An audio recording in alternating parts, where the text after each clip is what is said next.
anak-anak semuanya. Apa kabar hari ini? Jumpa kembali dengan Ibu Inul Hasanah di channel Sinau Bareng Salbang. Hari ini Ibu akan menjelaskan tentang interaksi sosial. Yuk, simak penjelasannya. Coba anak-anak perhatikan gambar berikut. Pagi ini, Raya menemani Ibu berbelanja ikan di pasar.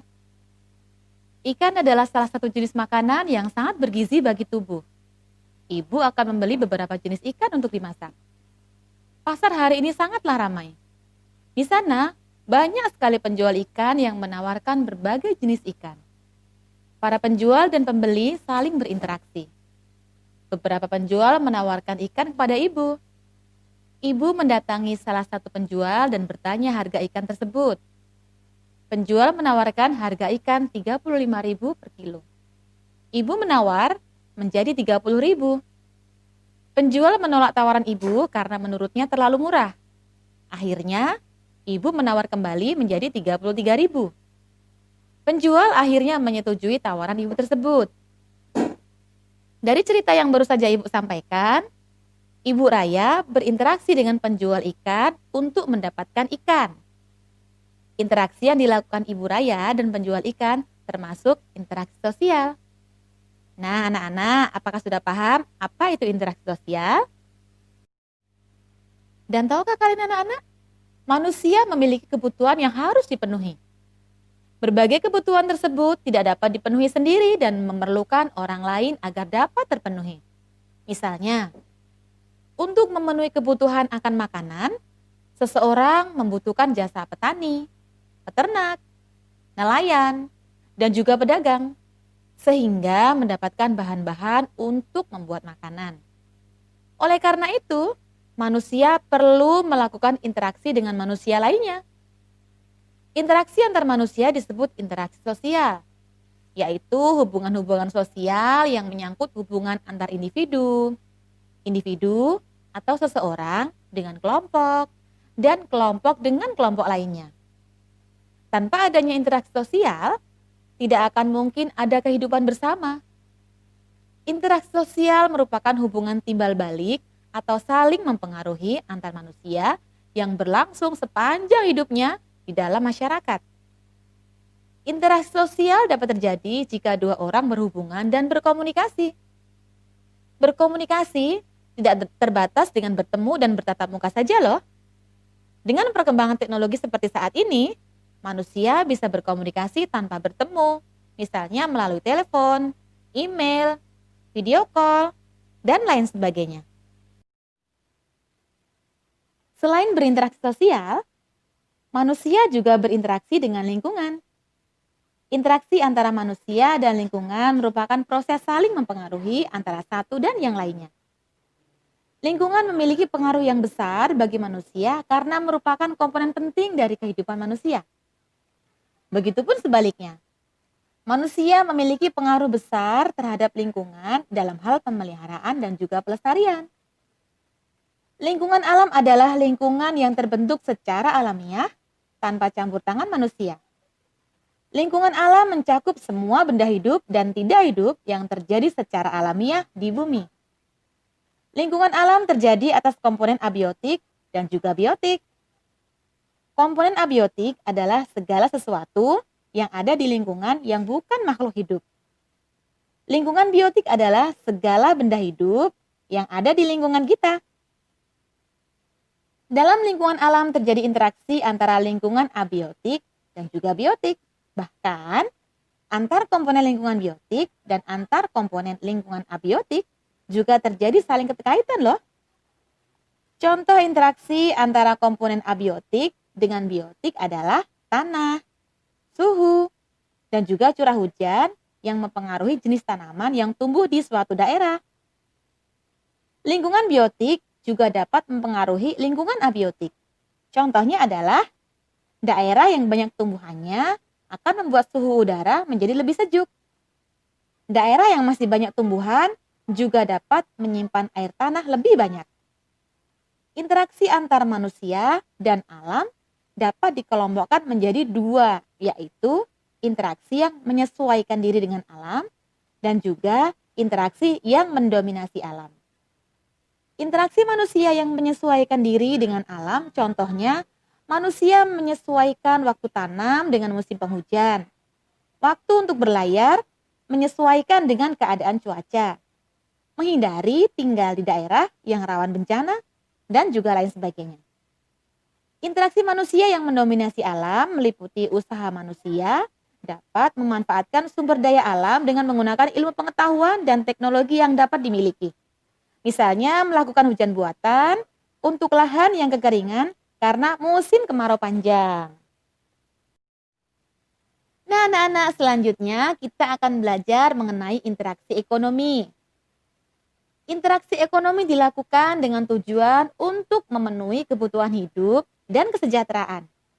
Dalam skala yang luas, interaksi ekonomi dilakukan dalam rangka pembangunan nasional yang bertujuan untuk meningkatkan taraf hidup dan kesejahteraan sosial warga negara. Coba anak-anak amati kegiatan masyarakat di lingkungan tempat tinggalmu. Apakah kalian menemukan interaksi sosial dan juga ekonomi? Di manakah interaksi tersebut berlangsung? Mungkin kapan-kapan anak-anak harus melakukan pengamatan dalam bentuk laporan dan dikumpulkan dengan Bu Guru. Coba anak-anak perhatikan. Ibu akan bercerita mengenai kegiatan interaksi sosial dan juga kegiatan interaksi ekonomi yang ada di daerah kita. Masyarakat yang tinggal di suatu daerah tentu memiliki keberagaman yang sangat berbeda.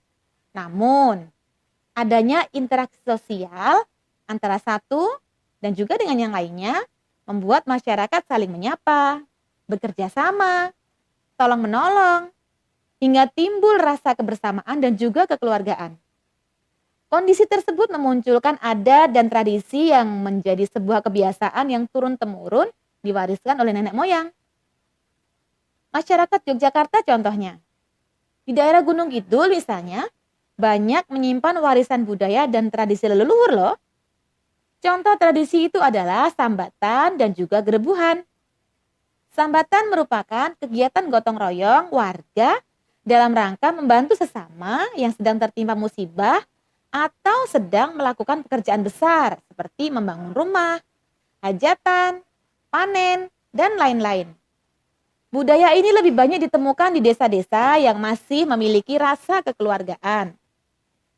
Gerebuhan adalah sebutan lain dari kerja bakti. Jika sambatan ditujukan untuk kegiatan gotong royong bagi individu, maka gerebuhan adalah kegiatan gotong royong yang dilakukan untuk kepentingan bersama. Misalnya, membangun jalan, mendirikan pos ronda, memperbaiki jembatan, renovasi balai pertemuan, dan lain-lain. Seperti halnya sambatan, gerebuhan semakin jarang dilakukan, terutama di daerah perkotaan.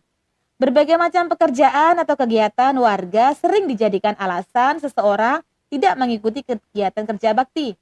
Namun, biasanya di wilayah pedesaan, budaya sambatan dan juga gerebuhan masih sering dilakukan. Bagi masyarakat Gunung Kidul, sambatan dan gerebuhan adalah tradisi dan kegiatan yang sangat penting untuk dipertahankan dan masih terus dilakukan. Bukan karena tradisi ini sangat membantu, tetapi juga merupakan warisan para leluhur yang jangan sampai hilang dan terlupakan. Anak-anak semuanya, interaksi sosial di pasar terjadi karena orang-orang saling berkomunikasi. Mereka berasal dari latar belakang yang berbeda-beda. Ada yang berasal dari suku Jawa, Madura, Batak, Papua, dan lain-lain. Keberagaman tersebut tidak mengganggu proses interaksi sosial karena bangsa Indonesia memiliki semboyan Bhinneka Tunggal Ika yang artinya berbeda-beda tetapi tetap satu juga. Walaupun terdiri dari suku bangsa yang berbeda-beda, tetapi tetap satu yaitu bangsa Indonesia.